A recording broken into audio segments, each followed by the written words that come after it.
உங்கள் கால்கள் தள்ளாடாது, நீங்கள் தள்ளாட மாட்டீங்க.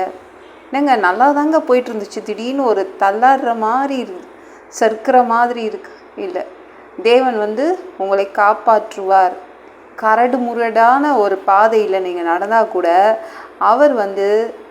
அவர் பத்திரமா உங்களை பார்த்துப்பார். நீங்கள் தடுமாற மாட்டீங்க, எந்த விஷயத்துலேயும் தடுமாற மாட்டீங்க. நீங்கள் பார்த்துக்கிட்டிங்கன்னா, ஒரு குழந்தை பிறக்குதுன்னா உடனே எழுந்து நடக்காதுல்ல, அதோடைய கால்கள் நடக்கணும்னா 10 மாதம் ஆகுது.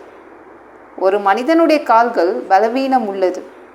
தேவன் அதனால தான் சொல்கிறாரு, உங்கள் கால்கள் தள்ளாடாது, நான் பார்த்துக்கிறேன் அப்படின்னு சொல்கிறாங்க. நம்மளுக்கு கால்களில் தான் எக்கச்சக்க பிரச்சனை, அது தேவனுக்கு தெரியும். மூட்டு வலி வருது, காலாணி வருது, தேவனுக்கு நல்லா தெரியும். மனிதனுடைய கால்கள் மிகவும் பலவீனம் உள்ளது. அதனால் உங்ககிட்ட அதான் சொல்கிறார், நான் காப்பாற்றுவேன். உங்கள் வாழ்க்கையில் இருக்கிற மேடு பள்ளத்தில் தான் நீங்கள் நடந்துட்டுருக்கீங்க. நிறைய மேடு பள்ளம் இருக்குது. வியாதி, எக்கச்சக்க கடன், இல்லை உங்களுடைய எல்லா வித கஷ்டங்களிலும் இருந்து தேவன் தள்ளாடாமல் உங்களை பார்த்துப்பார். அவர் தேவதூதர்கள்கிட்ட சொல்லியிருக்காருங்க.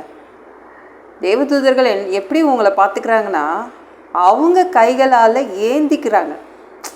இதை மாதிரி வாழ்க்கையில் இத்தனை பிரச்சனையோடு நீங்கள் நடக்கும்போது நீங்கள் தள்ளாடிடக்கூடாதுன்னு அவங்க கையாலேயே உங்களை சுமக்கிறாங்க, ஏந்திக்கிறாங்க. தேவன் அப்படி தான் உங்களை பாதுகாக்கிறார். உங்கள் கால்களை அவர் வலிமை உள்ள கால்களாய் மாற்றுகிறாருங்க. அதுதான் அவர் இன்றைக்கி செய்கிறார். உங்கள் கால்கள் நல்ல வலிமை நிறைந்த கால்களாக இருக்கும்.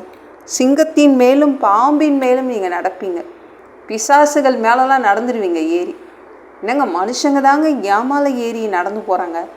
இல்லை, நீங்கள் பிசாசின் மேலே நடப்பீங்க.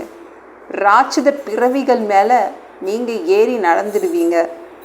பால சிங்கத்தையும் வலு சர்ப்பத்தையும் மிதித்து போடுவாய். உங்கள் கால்களை அவர் என்ன பண்ணுறாருன்னா நல்லா ஸ்ட்ராங்காக ஆக்குறாருங்க.